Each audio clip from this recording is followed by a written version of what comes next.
بسم الله الرحمن الرحيم اقرأ باسم ربك الذي خلق maa ngi tudd Abdou Aziz Ndiaye di jàngee ci daara El Hadji Khalifa Gaye maa leen tar tilka rusul أعوذ بالله من الشيطان الرجيم تلك الرسل فضلنا بعضهم على بعض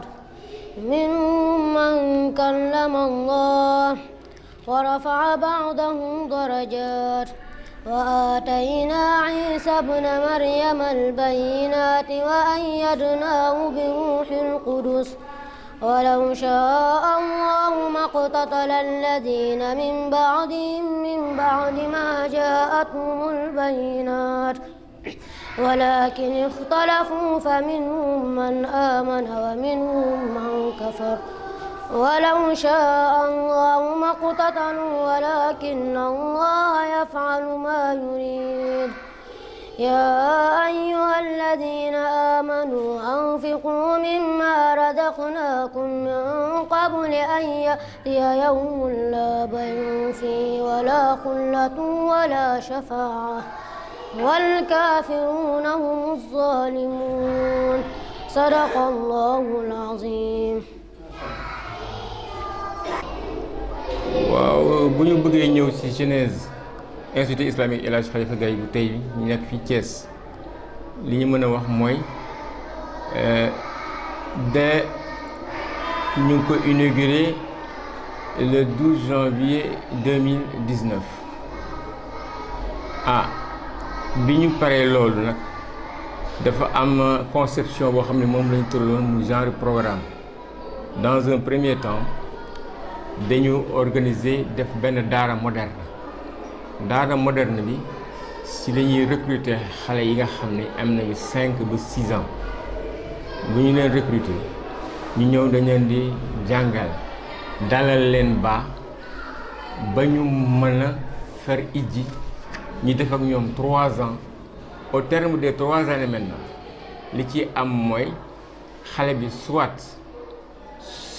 sori na walla wàcc na bu ko defee ñetti at yooyu bu mëtee dañ koy dugal léegi ci école franco-arabe bi souvent sous l'appellation de EFA foofu nag dina fekk mu am 9 ans mu defaat fa 3 années ñetti at yooyu parce que foofu cycle restreint la ñuy def ñun maanaam chaque année dañuy ko jël ñaari année première année bi dañuy combiner CI ak CP deuxième année bi CE1 CE2 troisième année bi CM1 CM2 bu ko defee xale bi mën a def nag entrée en sixième c'est fait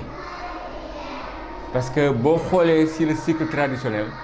xale yi 6 ans la ñuy def du CI au CM2 ñun dañ ko xaaj ñetti at yu jëkk yi ñu dalal xale bi alxuraan ñetti at yi ci topp ci lay soog a dugg ci école franco-arabe bi foofu lay commencer français bi anglais ak informatique bu ko defee nag ñetti at yooyu bu jeexee mu def examen entrée en sixième noonu lañ ko tënkee parents yi dañuy laaj parce que dañu léegi bëggatuñu seen doom yi sax di fréquenter jardin d'enfants yeeg affaire yooyu bon ñu si dañuy am petite enfance fii mooy xale yi ngeen dégg ñuy wax noonu ñooñu ñu ngi leen di jël à l'âge de 2 ba 3 4 ans bu ko defee bu ñu defee foofu 2 ans dinañu am 5 ans wala 6 ans yu soog a dugg nag ci daara moderne circuit boobu daal nañ jël ba nga xam ne xale bi dañ ko bëgg récupérer très tôt tàggat ko ci alxuraan ba nga xam ne daal xam na les bonnes habitudes xam ne lan la war a wax buy dugg ci toilette yi buy génn buy lekk buy tëdd buy génn kër gi ainsi de suite notion de base yooyu daal xale bi ñu inculqué ko tôt maanaam bu ngeen sawaree tamit nañ ko mën a jaar def un test wax ngeen xool leen ba xam incha allah loolu daal noonu la ñuy doxee léegi nag am nañu fi ñetti option soo fi dugg mën nga ñëw internet comme mën nga ñëw semi internat boo internet tu as droit à une sortie annuelle pendant la tabaski léegi nag ñu ngi leen defal dérogation sax ba ñu libéré leen Korité ñu dem ñëwaat mais Korité bi yàgg mais nag comme sortie bu mag bi daal mooy tabaski boobu nañ am 3 semaines wala 1 mois ñu noppalu nag parce que day fekk ñu sonn ndax xale yi heure yi jóg suba teel di jàng alxuraan dafay xaw a teel donc il faut ñu noppalu daal durant toute l'année. beneen bi semi internat bi ñooñu fii la ñuy yendu fii la ñuy añi donc bu ñu ñëwee le matin à 9h 13h dañuy wàcc astafurlah 13h ñu wàcc mais fii la ñuy toog ñoom ñeneen ñi wàcc ñoom ñu toogaat ba ñu reprendra à 15h donc 18h ñoom lañ fiy génn. la dernière option mooy externat bi ñooñu bu ñu ñëwee le matin à 9h 13h on les libère ñibbi après le repas à 15h ils reviennent ils repartent à 18h donc ñetti options yi la ñu am fii ci daara ji.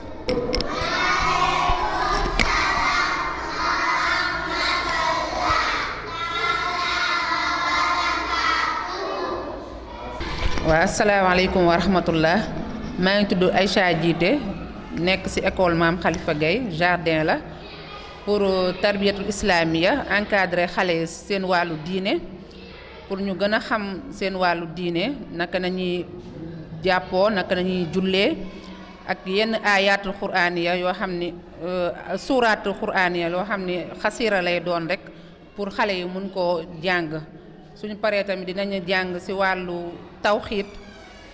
ci wàllu fiq ay leçon yu gàtt yoo xam ne xale yi nañ ko mën a jariñoo waaha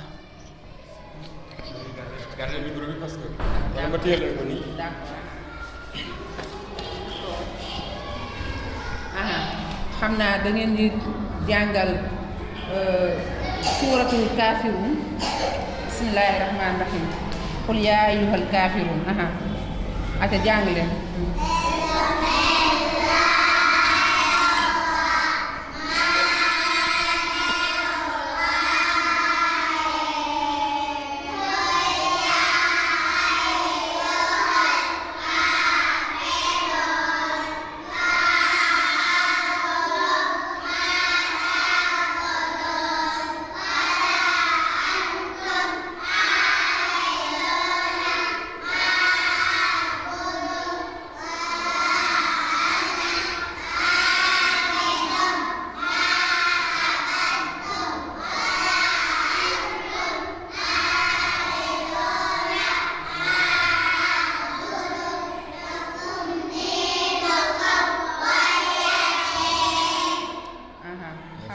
dañ ci tegaat rek beneen saar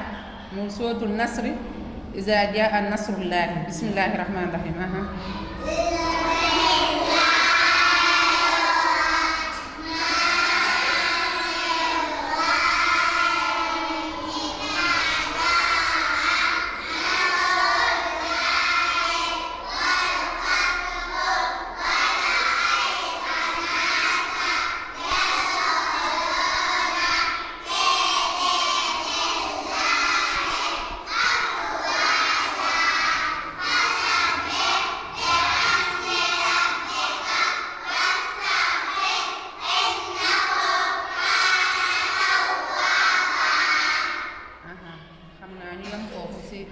ci ñaari saar yooyu ñu jàng ñaari xadis muy waxu Seydina Muhammad sallallahu alayhi wa sallam qaala alayhi wa sallam xayrukum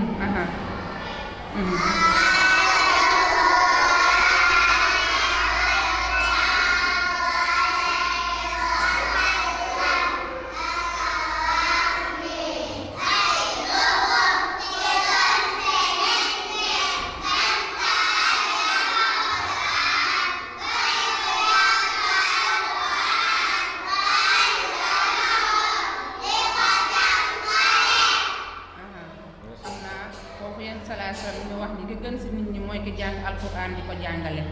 ma wax leen ndax ki gën ci nit ñi mooy ki am xaalis bu bari ñu ni ma déedéet ki gën ci nit ñi mooy ki gën a rafet juddu mu déedéet ki gën ci nit ñi mooy ki jàng alxuraan di ko jàngale qaala rasulullahi sallallahu alayhi wa sallam yaa gulaamu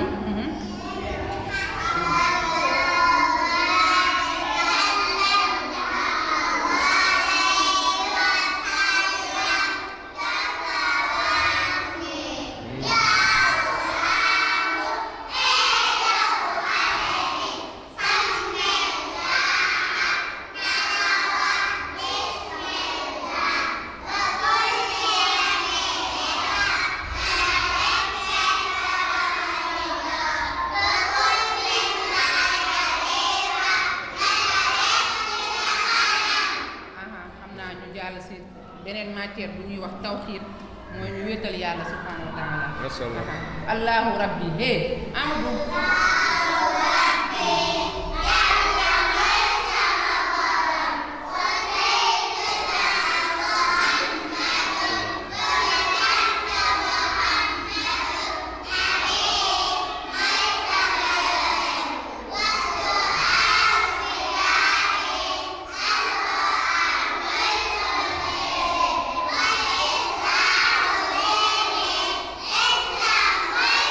nag y a que les garçons qui sont internés parce que fii seen dortoir ba léegi pareegul. am nañu beneen option daara vacances ça fonctionne sur 1 mois et demi ou bien sur 2 mois après la fermeture des classes fekk FA bi libéré na salle de classe yooyu boobu nag garçons et filles ñëpp dañuy mën a ñëw de 6 à 17 ans la ñuy jëm. Alors les enfants nous viennent de partout nag du Sénégal de la diaspora etc. Si je prends le dernier cas de l'année dernière daara vacances daaw bi am na ñu jógee France am nañu jógee Italie am nañu jógee États-Unis am nañu jógee Mauritanie ainsi de suite ak ñu jógee biir Sénégal donc fii lañ leen di intérêt ñoom ñëpp garçons et filles am nañ ñoom tamit un programme boo xam ne bii bu ñu ñëwee moom la ñuy suivre parce que y a un minimum de sourate à maîtriser bala nga fay jóge ak un bagage boo xam ne bii wàllu hadiis rek ainsi de suite dañu si lañ leen di tàggat boobu nag dafay am ay sorties si je prends encore c'est le dernier daara en date on a pu l'année dernière faire les cimetières initier xale yi yóbbu leen ñu visiter ay grandes mosquées yóbbu leen ñu dem visiter la caserne des sapeurs-pompiers ñu expliquer ñu defal leen reportage foofu naka comment ça fonctionne pour après les 18 ak yooyu après ñu jóge foofu dem commissariat central police foofu aussi ñu expliquer leen affaire ni mu demee garde à vue yi ni muy demee karab nga am délinquants yi ni ñuy gars yi fonctionner pour xale yi xam effectivement en dehors du daara ce qui se passe ñu dem à la mairie ñu xool état civil naka la ñu koy def mariage yeeg externe naissance affaire karab donc loolu la ñu mujjoon def daaw dañ ko mujjee écourter sax parce que après bi c'était trop long bon après nag ñu dellu si waat ak xale yi donc il y a ce programme là au niveau du daara.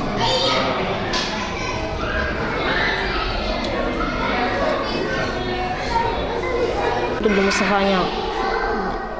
jànge institut Alxaaji Xalifa Gaye di tari ayatul kursi. أعوذ بالله من الشيطان الرجيم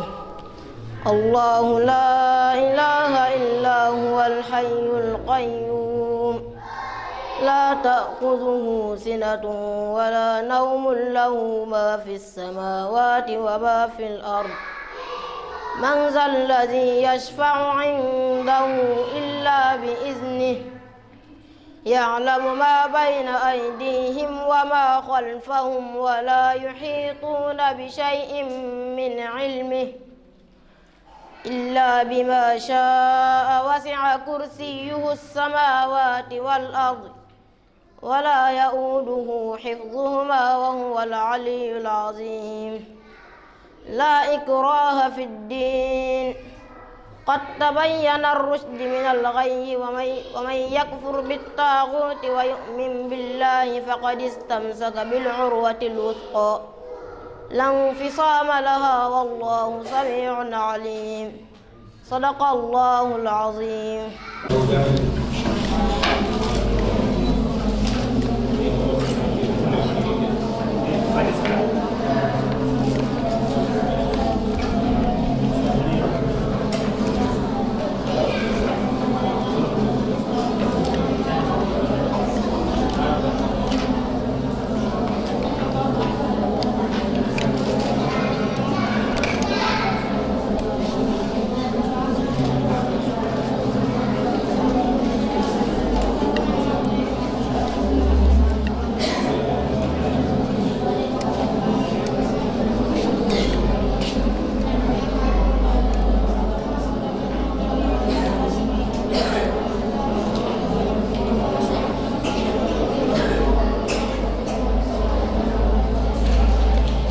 أعوذ بالله من الشيطان الرجيم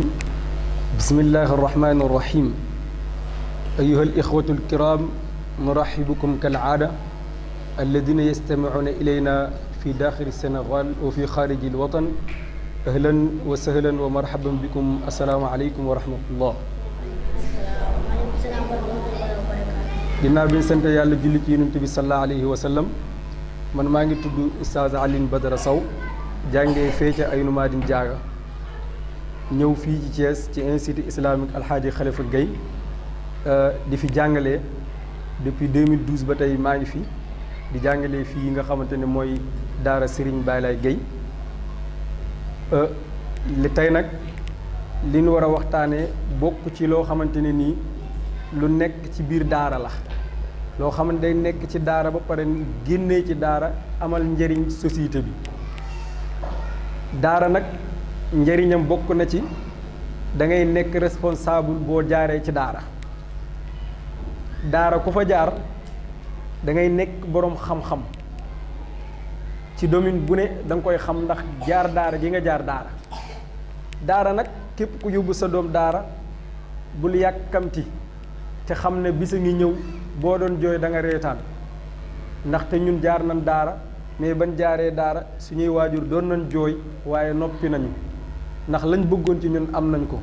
kon yéen ñi nga xamante ne nii seeni doom ñi ngi fii di jàng nan muñ te xam ne bis dana jot ñu reetaan insha allahu rabbuna ndax yonent bi sallallahu alayhi wa sallam kat jaar na ci daara 23 ans te ñun jamono jii yàlla yombalal nañu ko ba nga xamante ne nii kenn du def ci daara 23 ans di jàng loolu nag bu amee yonent bi sallallahu alayhi wa sallam danoo wàcc ci moom alquran ñu gis muy yëngal yàlla gis muy yëngal làmmiñ bi mu ne ko laa taxarrik bihi lisaanaka li taajala bi bul yàkkamti tax nga yëngal sa làmmiñ bi ndax sa nuqri uka falaa tansa dana la jàngal te doo ko fàtte te jaar daara day waral takkaraar bi mooy tax yow li ngay jàng doo ko fàtte kon loolu jaar daara moom moo la koy may nekk nu daara nag dafa am solo ndax tey yow mi nga xamante ne yaa nekk daara boo génnee daara da ngay wuutee ki nga xamante ne ni jaarul daara li ngeen di wuutee mooy li di wax ne jalisu malikan lam yakun mutaaddib nee na ki nga xam ne day toogaaleeg benn boroom xam-xam kooku noonu nag su dee dafa toog moom yaruwut nun koy def nee na ko kon taridun zalilun saaxirun wa xajibun dañ koy dàq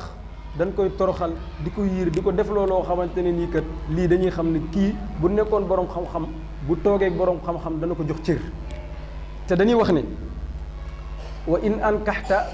ilman amalan tanasala bi mulkin mudaabin laysa fii xurub nee na boo sëyloo sa xam-xam loo koy sëyloo ñu ne jëfe ñu ne dana la jural nguur goo xamante nii dana sax te xare du ci am kon jaar daara am na solo te jaar daara mënul ñàkk ci doomu aadama ci jamono jii ndax jamono ji dañoo toll ci jamonoy daara waaw ndax boo jaaree daara da ngay doylu boo jaaree daara da ngay xam boo nekkee ak say morom da ngay xam lépp luy dox ci àdduna bi yow mi jaara daara da nga koy xam da ngay doylu ndax yonent bi nee na faqnaa fa fi baadil qanaat raaxa ndax doylu dafa bokk ci li nga xamante ne nii kat daa baax ci nit ki nga xam ne nekk na ak ay moromam ndaxte dañuy wax ne shababaka qabla harimika nee na sa ndaw bi nga ci nekkee da ngay góorgóorlu ci sa ndaw googu balaa màggat gi di ñëw ndax bu màggat ñëwatee kat la nga mënoon ci ndaw doo ko def bu la dépasse waree ak la lay war kon yow mi nekk ndaw da nga war a góorgóorlu boo nekkee ci daara ngay jàng fexe di mokkal ba xamante ne ni boo ñibbee ëllëg la nga doon jàng la nga nekkee woon ci daara mu amal la njariñ loolu mooy jàng loolu la nit moo tax ñu indi leen fi yéen ñi fi nekk ak mboolem képp ku nekk ci daara na nga góorgóorlu te fexe xam la la fa yóbbu fexe mën la la fa yóbbu ndax bu ëllëgee kat kenn du la reetaan ndax indeewuñ leen fi foo indeewuñ leen fi caaxaan dañ leen fi indi pour ngeen jàng bu ngeen màggee ngeen nekk ay imam nekk ay sëriñ daara nekk ay responsable loolu bokk na ci li tax ñu indi leen fi ndax mënoo di julli te doo jàng alquran kon jàng alquran day daal di nekk taxawaayu farata kon na ngeen fexe ba di matal seeni farata ndax boo jaaree daara jàng alquran dana la may possibilité pour nga mën a jàng xam-xam waaw ndax mënoo di jàng xam-xam te doo jàng alquran loolu mënul nekk faw nga jàng alquran jaare fa xam-xamu alquran boobu moo lay dimbali ba nga mën a jàng xam-xam xam nooy jullee xam nooy wooree xam nooy defee lépp say farata loolu nag kon mbokk yi ñi ngi leen ciy ñaax di wax ngeen gën a góorgóorlu ci daara ji fexe ba li leen fi indi rek ngeen fexe koo matal kon loolu daal lan na woon ab bind la boo xamante ne nii danañ leen ko jox kon ñu ngi leen di sant di leen gërëm di leen baalu xàq di leen baal di ñaan suñu borom mu baal ñu xàq di nuyu nag waa daara ji yëpp nag di leen wax nag asalaamaaleykum wa rahmatullahi taala wa barakaatu. bi ko état bi initié on a été visité par le ministère de l'éducation parce qu'ils nous ont fait comprendre que on faisait partie des 21 daara modernes qui ont été sélectionnés sur l'ensemble du territoire national. Thiès amoon na ci 3 dont ñun donc nous avons été visités parce que programme bi ñu doon wax yëpp ñun ñu ngi ko doon déroulé bien avant sax ñoom ñu instauré ces programmes là ñun ñu ngi ko doon déroulé bien avant ñu ko doon déroulé donc malheureusement il n'y a pas eu de suivi parce que on aurait souhaité que l'État nous accompagne sous forme peut-être de subventions, des choses comme ça, pour que véritablement ñu mën a propulser les enfants là vers l'avant. Beneen bi mooy expliquer leen nii taux d'alphabétisation bi ngeen di jël scolarisation bi ngeen di jël à travers ça il faut ngeen inclure ci daara yi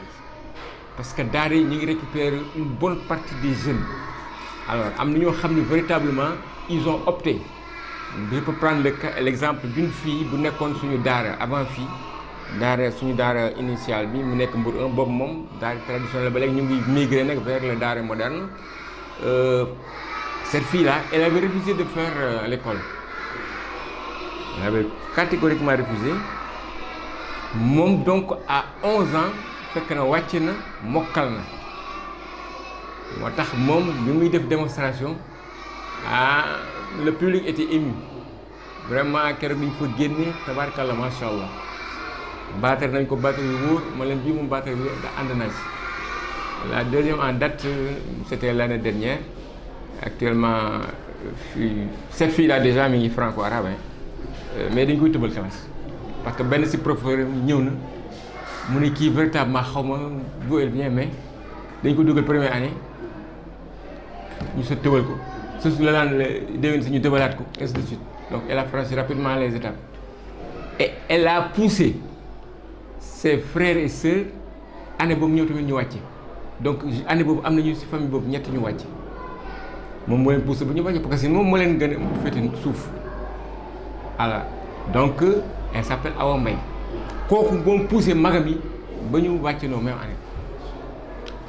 La dernière en date c'est l'enfant là beneen xale bu ñuy wax Abdoul Wahab moom tamit papaam dafay bàyyi fii la réussir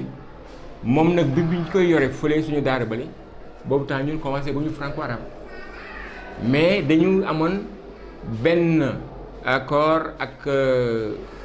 ak beneen école élémentaire bu nekk à côté ñu koy wax école élémentaire élémentaire 2 tiers Adowa foofu la ñu daan yóbbu suñu élèves ñu suivre français bi ñu ubbee fii ñu transféré ko école bi ñuy jigéen mooy école Fayu bi ma doon wax bi ngeen di ñëw école élémentaire Fayu boobu foofu laa may entré en sixième donc moom deful suñu franco-arabe moom alxuraan la doon jàng fii si ñun ba wàcce ba mokkal actuellement il est en classe 5e au niveau du CM mais papa dafa ko bàyyi fi mu continuer donc à chaque fois bu amul cours il vient faire tout il est interné ici aussi encore jusqu'à présent demul ba léegi donc am nañu aussi kii yu mel noonu ay exceptions yoo xam ne yi dañuy sur la demande des parents dañuy maintenir xale yooyu fii parce que neen dafa bëgg bu jàng xam-xam ce qu'il a commencé maintenant donc sa famille nous a invité l'année dernière ñu demee on a passé la journée je peux dire que plus d'1 million génne nañ ko foofu tout le monde a été décoré battre nañ ko battre nañ l'administration ustaas yi solo lañ leen ñoom ñëpp ku nekk c'était formidable macha allah donc daal doon lañuy déroulé fii si les parents comprennent dañ dugal très tôt seen xale yi ñu wattu ci alquran. mbokki salaamaaleykum wa rahmatullahi taala wa barakaatu rabbi sax li sadri wa yassir li amri wahlul uqdatam min lisaani yafqahu qawli ñu ngi leen nuyu baax di leen ziar di rafetlu nag bu baax initiative bi ndax diggee Dakar ba Thiès ñëw seet si ñu gan la itamit faveur la Yonent bi sallallahu alayhi wasallam nee na gan nag soo ko amee faa nga teral ko ñoo ngi rafetlu nag bu baax seen présence fii waaw noo gisee ñu toog nii rek ànd kook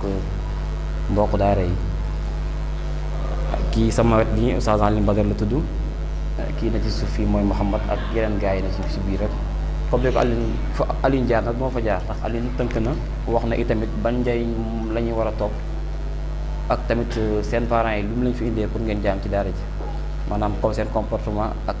itamit soo leen nee ba màgg yenn responsabilité moo leen di xaar yooyu yëpp Alioune tënk na ko du ma ci jaar man nag en quelque sorte damay présenté daara ji rek daara ji moo ngi tudd Institut Islamique El Hadj Khalifa Gaye mooy nekk fii Thiès ci quartier Fayoum waaw daara ji nag commencé ngeen suñu activité yi le 6 février lañ commencé 2019 sooy xool 2019 2020 2021 2022 te mën nañ ne mën am na 3 ans jàpp 4 ans waaw am na semi internat am na externat yi tamit am na tamit FA xam naa loolu directeur mi newoon ci biir waxtaan nañ ci ak yéen waaw su dee wàllum internat bi mooy ñii nga gis ñu toog fii ñii ñoo basé wu ci kër gi ànd ko Oustaz yi Alioune Badara nekk ci bopp bi ànd ko Mouhamad Babacar ak Oustaz Dame waaw su dee wàllum semi internat externat yi man la ko suñu borom nattoo man maa fa nekk ak ñoom waaw soo déggee semi internat mooy ñuy xëy suba 9h yenn fi ba ngoon waaw liggéey bi nag benn liggéey la rek waaw ñii dañuy jàpp fii ñee jàpp fee pour affaire bi mun a gën a dox waaw ñaan yàlla rek tamit yàlla na yàlla sàmm tamit te dëgëral yi tamit seen site bi ngeen tax jéego yi ngeen def tamit ba ñëw fii ci kër yi yàlla na yàlla barkeel loolu yi tamit màggal lépp rek ba lépp li ngeen séntu rek yàlla defal ñu koy seen njort loolu daal laa ne woon naa ci dolli rek ndax pratiquement Alioune Badara moom tënk ñu lépp yàlla na yàlla barkeel lépp rek ci barkeel Alxuraan karim asalaamaaleykum wa rahmatullah. diis na diisul dans la mesure où soo amee objectif tu fais tout pour l'atteindre que l'on soit accompagné ou pas par l'État avec nos propres moyens ñu ngi jéem a dem mais yàlla wàccu ñu il y a aussi les bonnes volontés je peux vous citer pas mal d'exemples xale yi bu ñu ñëw au départ ñun ñoo leen jël en charge même seen manuel coranique yi yëpp ñun ñoo leen koy jox gratuitement boo xasee inscrire sa doom ñu jox ko tenue ils ont plusieurs uniformes soxlul yére yu bari fii parce qu'ils sont pris en charge on a une blanchisserie moom ñoo leen di fóotal bu ngeen sawaree aussi mën nañu àgg ba ci kaw di ngeen gis dortoir yi di ngeen gis cuisine bi di ngeen gis réfectoire bi donc tout est fait sur place la pharmacie était là-bas mais parce que dañu étoffé waat suñu personnel dañu mujj dindi pharmacie délogé ko gis ngeen man j'ai ma boîte ici actuellement alors de telle sorte que on est en accord avec 2 districts sanitaires qui viennent nous rendre visite périodiquement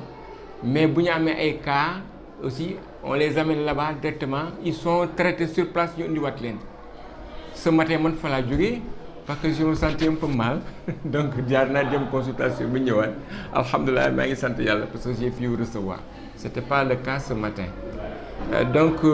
xale yi ils sont pris en charge sur le plan de la restauration, sur le plan du linge, et sur le plan de la sécurité. Alors, si vous avez vu, il y a des caméras de surveillance qui sont installées un peu partout. Même si je suis chez moi, si Oustaz Baye est chez lui, si les maîtres d'arabe sont en dehors de l'institut, ils peuvent surveiller les élèves. Donc c'est important. Souvent, dama leen defal ay démonstrations. À partir de chez moi damay jël quelques séquences filmer ko ñëw woo leen en réunion leen na ngeen moytu seen bopp parce que man pratiquement du ma nelaw sëñ Baye laay noonu na ngeen xam nu ngeen di jëfandikoo fii si kii bi fii kuy dugg ñu ngi lay gis yéen bi ngeen di gaare maa ngi leen di gis ainsi de suite donc après dinaa leen wan fii le grand écran qui est à l'intérieur mais c'est la même chose qui est sur nos portables donc surveillance boobu ça nous aide sur le plan sécuritaire. Vraiment, c'est un investissement parce que Baye Laye moom il veut véritablement moderniser davantage véritablement il fait de gros efforts waaw donc des manquements day am sur le plan financier mais day débrouiller ba ñëw ba matal parce que su fekkoonte ne lii rek la li parents yi fay kese la mënuñu si fay personnel bi fi nekk yëpp si wàllu enseignants yi si wàllu nettoyage si wàllu lessive si wàllu restauration et cetera même les frais médicaux on les prend en charge maintenant parent bu d'accord pour jël sa doom ni ne ma bëgg pour 3-5 jours ma yóbbu ko ça on s'y oppose pas noonu lay demee quoi mais daal sur le plan du truc hygiène yooyu moom on y tient on a fait appel l'année dernière au service d'hygiène ñu désinfecté ñu yëpp duggoo si demee tabaski tout entièrement parce que loolu leen wax xale yi aussi après les cours automatiquement dans les toilettes il faut prendre le bain simi sa tenue de travail sa tenue d'étude nga sangu sol yëre yu oyof ainsi de suite. Sur le plan de l'effectif actuellement dañu limité parce que nous avons des moyens pas de gros, on n'a pas de grandes classes donc on a limité nos effectifs maximum 80 élèves pour l'internat. Maintenant externat bi yooyu ñoom ils dépassent la centaine mooy ñi ngi dem di wàcc di ñëw wala ñi nga xam ne ñooy def demi-pensionnat waaw donc environ soo koy xool yëpp c'est entre 200 et 300 ñoo fi jàng. Le personnel nous sommes une quinzaine donc ça gravite autour des enseignants du service de sécurité que vous avez vu à l'entrée, la restauration, le linge, le nettoyage ak yooyu donc c'est tout un personnel qui est là et puis c'est une famille alors donc maintenant il y a une certaine polyvalence. Actuellement le secrétaire général n'est pas là,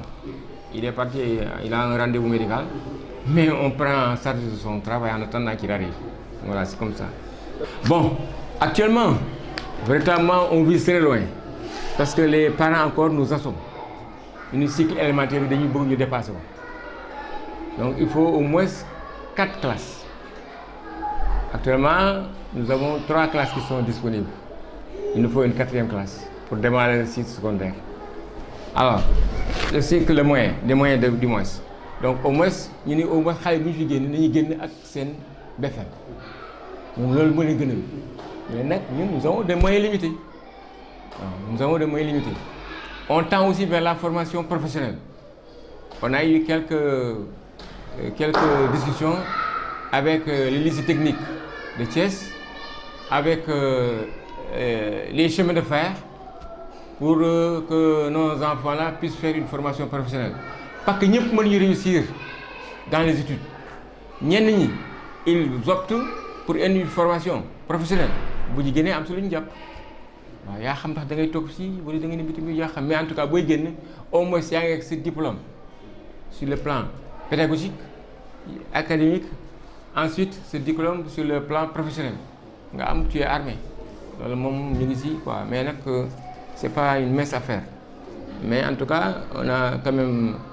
on est bien accompagné. En tout cas on reçoit des subventions de la part des bonnes volontés mais encore pas pour le moment pour l'État. Bon, li ma bëgg a tëjee c'est d'abord monsieur Diom vous remercier de nous avoir permis ñu am une ouverture sur le monde extérieur parce que tey li ñu def nii tey defar nañu mais xamuñu fan lay yem ak fan lay dugg c'est assez important parce que média moom tey ak technologie bi bees bi véritablement dañuy sant yàlla liñ si bëgg liggéey islam dañuy ñaan yàlla nañ ko yàlla yombal ak képp ku mel ni ñun yéen tamit yàlla gën leen dooleel parce que li ngeen di def c'est pas une chose facile et vous le faites dans le bénévolat laaju leen ñu dara mais au contraire ñun sax ñoo wa leen rétribuer non seulement vous nous permettez de communiquer avec les autres mais vous venez avec une dotation boo xam ne tey am na feneen fu waroon jóge pour yéen vous nous avez accompagnés sur le plan sanitaire parce qu'avec la pandémie là aussi ba léegi ñun dañuy jël suñu disposition j'ai toujours je crois mon masque avec moi alors donc ba léegi ñu ngi ci yooyu et vous nous avez accompagné sur le plan des détergents savon eau de javel et cetera alhamdulilah ñu ngi leen di ñaanal yàlla daal fi ngeen bëgg tamit yàlla na ngeen romb foofu. On lance encore un appel aux parents yoo xam ni ñii xamuñu woon effectivement institut ni muy doxee nañuy téléphoner rek wala ñuy jaar wala ñuy yónnee ñu yow sa am na ñu koy def nag am na ñoo xam ñu ngi bitim réew noonu lañ dugalee seen doom fii si yóbbal bi Oustaz Abdoulaye Gaye di def si la ñu gis numéro bi woote fii ba ñu jox leen ay information ba ñu inscrire seeni jarbaat seeni doom seeni sët te ñoom ñu nga fële donc là c'est important loolu nañ koy doxal incha allah jërëjëf. maa ngi tudd Sarène Touré di jàngee daal institut islamique Hadj Khalifa Gaye maa ngi dëkk Grand Standing may waaye tari alhamdulillahi lazi a'uuzu billahi minash shaytaanir rajiim alhamdulillahi allazi wahaba li alal kibari ismaa'ila wa ishaaq inna rabbi lasamii'u du'aa rabbi ij'alni muqiima as-salaati wa min zurriyyati rabbana wa taqabbal du'aa rabbana ighfir li wa liwaalidayya wa lilmu'miniina yawma yaquumul hisaab wa laa tahsabanna Allaha ghaafilan ammaa ya'malu az-zaalimuun innamaa yu'akhiruhum liyawmin tashkhasu fiihi al-absaar muhti'iina muqni'ii ru'uusihim laa yartaddu ilayhim tarfuhum wa af'idatuhum hawaa sadaqallahul aziim.